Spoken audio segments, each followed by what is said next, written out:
Le temps d'accepter Jésus est arrivé, car les temps sont mauvais. Alléluia.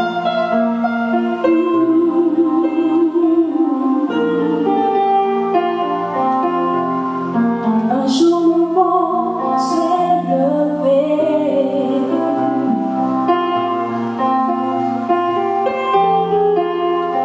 une ère nouvelle a commencé. Depuis que je t'ai connu, Jésus,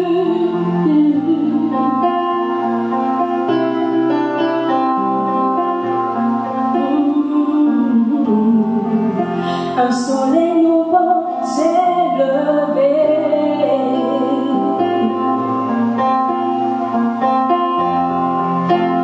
Une vie nouvelle a commencé.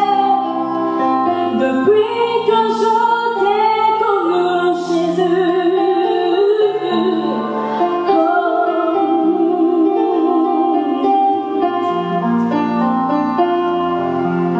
et ton esprit est sur moi.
Je vous salue, chers frères et sœurs, dans le nom précieux de notre Seigneur Jésus-Christ.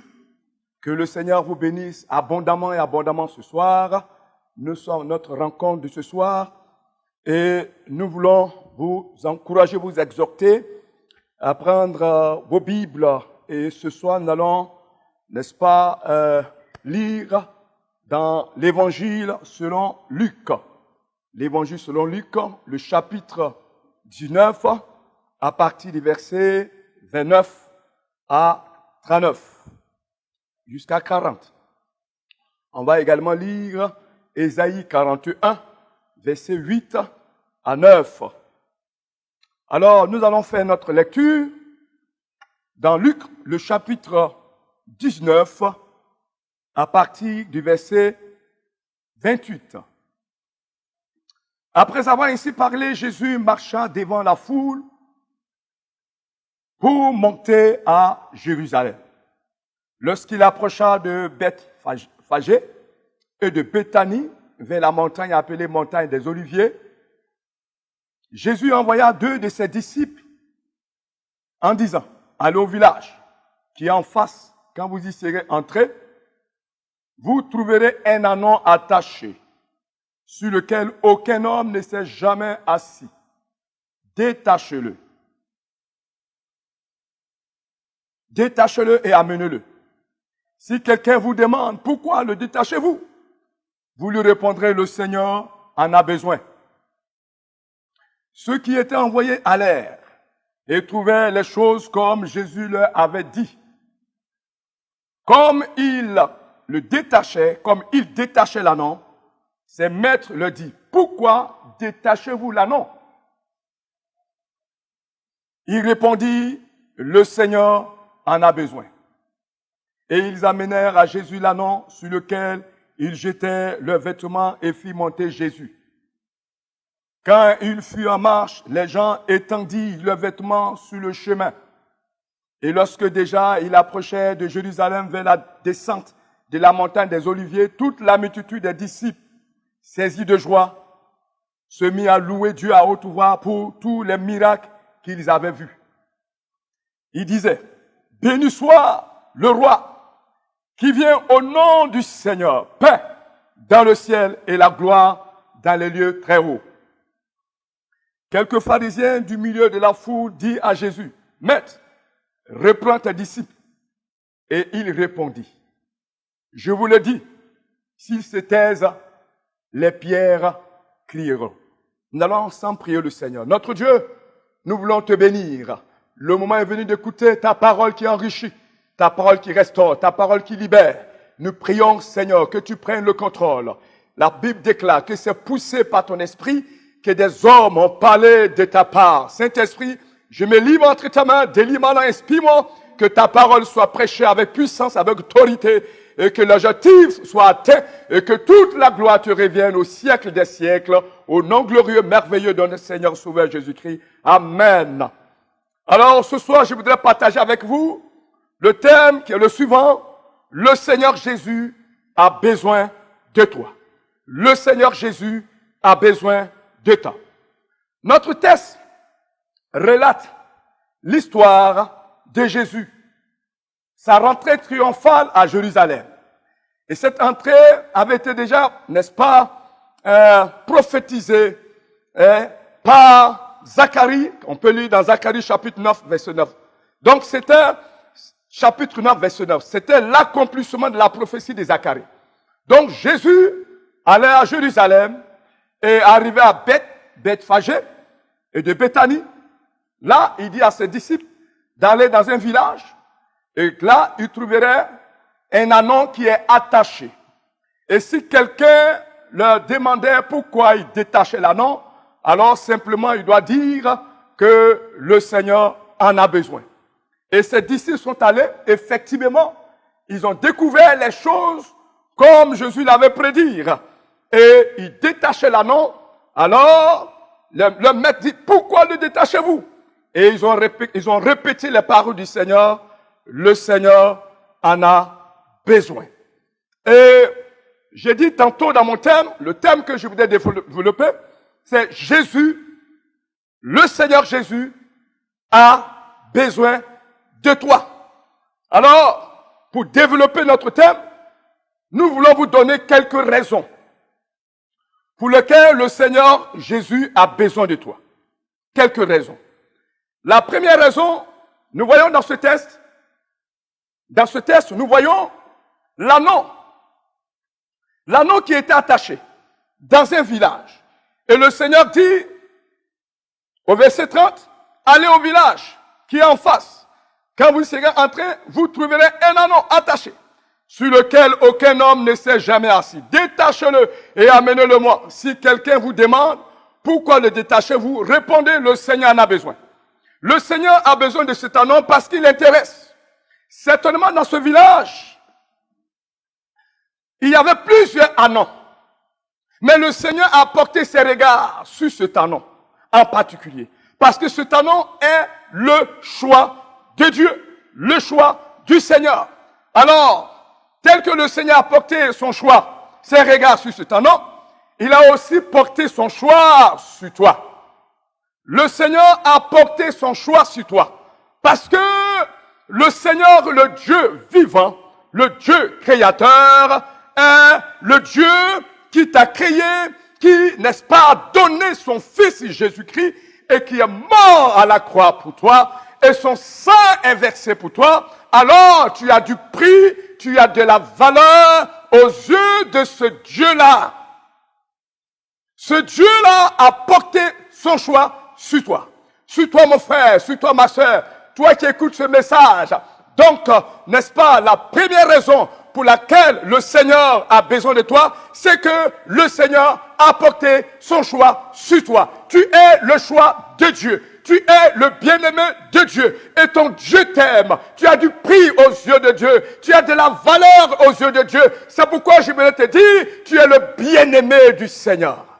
Tu peux passer des moments difficiles, certes. Comme aujourd'hui nous sommes dans une crise.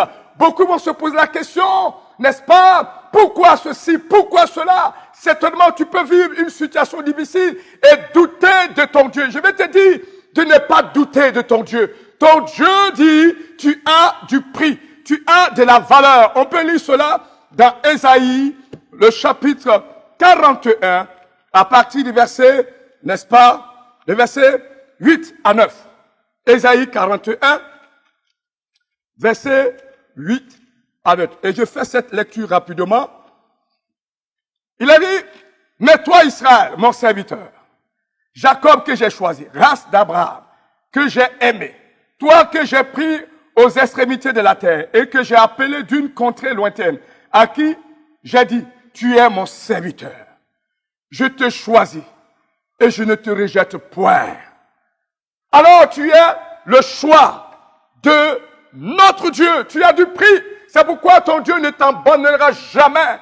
Il ne te délaissera jamais. Il est avec toi. Il t'aime. Et sa main est sur toi. Tu es la propriété privée du Seigneur. Tu es la prunelle de l'œil de Dieu. L'œil de Dieu est sur toi. Tu es le choix. Et comme tu es le choix, alors la grâce de Dieu est avec toi. La main de Dieu est avec toi. C'est pourquoi tu ne mourras pas. Tu ne seras pas atteint. Tu ne seras pas détruit. Parce que ton Dieu t'aime. Ton Dieu a la main sur toi. Il veille sur toi. Tu as du prix. Les autres peuvent passer, mais toi tu ne passeras pas. Parce que tu as une histoire avec le Seigneur. Parce que tu as fait une alliance avec Dieu en acceptant son Fils bien-aimé Jésus-Christ. Et à cause de ce choix-là, Dieu ne t'abandonnera jamais. Deuxième raison pour laquelle le Seigneur a besoin de toi. Nous lisons, n'est-ce pas? Deuxième raison, parce que le Seigneur veut que tu sois à son service. Le Seigneur avait besoin de l'anneau comme monture pour le mettre à son service. Il s'est servi de l'anneau comme monture pour rentrer à Jérusalem. Ainsi, le Seigneur a besoin de toi. Il veut que tu sois à son service. À son service. Que tu te consacres à lui. Oui, il a besoin de toi. Il veut que tu sois comme sa bouche, ses pieds et ses bras. Le Seigneur t'a choisi comme son serviteur, comme un instrument pour t'envoyer là où il devait aller. Le Seigneur a besoin de toi parce qu'il veut t'avoir à ses côtés. Il a besoin de toi parce que tu es son serviteur. Le Seigneur, n'est-ce pas, veut t'envoyer là où il devait aller. Parce qu'après ce confinement, Après cette crise, nous allons passer à un moment de réveil, à une moisson, une grande moisson. C'est pourquoi le Seigneur veut maintenant te préparer, veut que tu te consacres à lui, veut que tu te donnes à lui, veut que tu t'attaches à lui, veut que tu cherches sa face. Il a besoin de toi. Le Seigneur veut que tu sois avec lui parce qu'il veut t'utiliser, il veut te qualifier, il veut que tu sois son serviteur, il veut que tu sois à son service. Et nous pouvons lire dans Marc le chapitre 3, à partir du verset 13. Nous faisons cette lecture. Il monta ensuite sur la montagne. Il appela ceux qu'il voulut et il vint auprès de lui. Il en établit 12 pour les avoir avec lui et pour les envoyer prêcher avec le pouvoir de chasser les démons. Voici, frère, le Seigneur a besoin de toi. Il veut t'envoyer où il devait aller. Il veut t'envoyer pour que tu sois comme sa bouche, ses pieds, ses bras, pour annoncer l'évangile, prêcher l'évangile, parce que tu as du prix à ses yeux. Tu es le choix de l'Éternel. Il a besoin de toi. Ton Seigneur veut que tu sois avec lui. Il veut t'engager dans l'œuvre. Il veut t'utiliser dans l'œuvre. Les âmes se meurent. Les gens ont peur. Mais c'est toi qui es le sel de ce monde, qui es la lumière de ce monde. Et ton Dieu veut te qualifier. Il veut que tu sois avec lui pour qu'il te qualifie et qu'il t'utilise pour l'avancement de son royaume. Ton Dieu a vraiment besoin de toi. Troisième raison pour laquelle le Seigneur a besoin de toi. Le Seigneur a besoin de toi parce que le Seigneur veut t'honorer. Dieu veut t'honorer. Dans le texte toujours, personne ne s'occupait de l'âne, de l'ânon. Il était attaché et personne ne le regardait. Ne prêtait attention à lui. Mais le Seigneur s'est servi de l'ânon comme monture, comme je l'ai dit, pour rentrer à Jérusalem. Et la Bible dit, et ils amenèrent à Jésus l'ânon, sur lequel ils jetèrent le vêtement. Et il fit monter Jésus. Quand il fut en marche, les gens étendurent leurs vêtements sur le chemin. Et lorsque déjà il approchait de Jérusalem, vers la descente de la montagne des Oliviers, Jésus-Christ, le roi des rois, le Seigneur de gloire, était assis sur l'ânon. Et toute la multitude des disciples, saisis de joie, se mit à louer Dieu à haute voix pour tous les miracles qu'ils avaient vus. Il disait, béni soit le roi qui vient au nom du Seigneur. Paix dans le ciel et la gloire, et gloire dans les lieux très hauts. Le Seigneur, le fait que le Seigneur Jésus-Christ a été honoré, l'ânon sur lequel il était assis, a été aussi honoré. Dieu veut te lever, veut t'honorer de la même manière que l'ânon a été honoré pendant que Jésus était sur l'ânon. Les gens l'acclamaient, les gens louaient Dieu. Ils adoraient Dieu, ils magnifiaient Jésus. L'ânon aussi, ils avaient mis, n'est-ce pas, des vêtements sur lesquels l'ânon marchait. Lui aussi a été honoré. Ton Dieu veut t'honorer si vraiment tu le sais, tu t'engages et tu le sais de tout ton cœur. Dieu veut t'honorer dans ce temps de la fin. Le Seigneur veut faire la différence entre ses serviteurs, entre ceux qui le servent et ceux qui ne le servent pas. Bien-aimé, le temps est venu que ton Dieu veut t'élever si vraiment tu t'engages dans le service de Dieu, si tu t'engages à te consacrer, à t'attacher et à servir ton Dieu t'honorera. Parce qu'il a dit, dans l'une de 1 Samuel chapitre 2, il dit, j'honorerai celui qui m'honore. Le Seigneur veut t'honorer. Si vraiment tu veux rester attaché au Seigneur, si vraiment tu veux servir Dieu comme l'ânon l'a servi, il a été une monture sur laquelle le Seigneur s'est servi pour rentrer à Jérusalem. Si vraiment tu t'engages de tout ton cœur pour honorer, pour servir Dieu, ton Dieu aussi va t'honorer. Il va t'honorer parce qu'il a dit dans sa parole, dans Deutéronome chapitre 28, il dit si tu obéis à l'Éternel ton Dieu en mettant en pratique ses paroles, il dit voici les bénédictions qui seront ton partage. Il a dit tu seras à la tête et non à la queue. Tu seras en haut et jamais en bas. Si tu sais ton Dieu, tu ne seras jamais humilié. Tu ne connaîtras pas, tu ne connaîtras jamais l'humiliation. Tu ne seras jamais abandonné. Même dans l'épreuve, Dieu va t'élever. Même dans l'épreuve, Dieu va te garder. Même dans l'épreuve, Dieu va faire la différence entre toi et les autres. Pourquoi? Parce que tu l'honores, parce que tu le sais. Ton Dieu dit, il ne t'abandonnera jamais. C'est le temps, bien-aimé, de servir Dieu, de nous consacrer à Dieu. Tous ceux qui servent le Seigneur d'un bon cœur sont honorés de Dieu. Tous ceux qui servent le Seigneur d'un bon cœur. Dieu va t'honorer dans ton travail. Dieu va t'honorer dans tes entreprises. Dieu va t'honorer dans tout ce que tu fais. Pourquoi? Parce que tu le sers, parce que tu es engagé, parce que tu es attaché à lui et il ne t'abandonnera jamais. De la manière que le Seigneur Jésus-Christ a été élevé à la droite de Dieu, dans la gloire de Dieu, après avoir souffert sur la terre, la Bible déclare Dieu l'a élevé au-dessus de tout. Pourquoi? Parce qu'il a servi Dieu de tout son cœur. De cette même manière, un jour viendra, nous les chrétiens, nous les serviteurs de Dieu, nous les enfants de Dieu, nous serons honorés à la droite de Dieu, parce que nous avons pris notre temps pour servir Dieu dans l'épreuve. Si tu continues de servir Dieu dans l'épreuve, tu continues de persévérer dans l'épreuve, tu continues de t'attacher au Seigneur. Oui, mais quand tout va mal et que tu sais Dieu, tu honores Dieu, tu mets Dieu à la première, j'allais dire, toute la place, tu lui donnes toute la place. Un jour viendra, le Seigneur va essuyer tes larmes. Ton Dieu va te bénir. Nous sommes engagés et nous adorons le Dieu fidèle et le Dieu bon qui n'abandonne jamais ses enfants. Jamais et jamais. Persévère. Persévère. Attache-toi. Quelles que soient les épreuves, quelles que soient les difficultés, montre que tu es enfant de Dieu, montre que tu aimes Dieu, montre que tu es attaché au Seigneur, montre que tu sais le Seigneur. Le temps viendra, ton Dieu va te faire passer de l'humiliation à la gloire. De l'humiliation à la gloire. Tu connaîtras le bonheur, tu connaîtras la gloire, tu connaîtras l'élévation. Ton Dieu sera avec toi dans toutes tes entreprises. Ton Dieu combattra pour toi. Ton Dieu agira à ta faveur parce que tu le sais. Que Dieu te bénisse. Que la grâce de Dieu soit sur toi. Que la main de Dieu soit sur toi. Et que tu continues de servir Dieu. Et que tu continues de t'attacher au Seigneur. Et à la fin, tu recevras la gloire de ton Dieu. Tu recevras la bénédiction de ton Dieu. Tu recevras l'élévation de ton Dieu. Que ton Seigneur te bénisse au nom de Jésus. Amen. Je voudrais prier pour vous.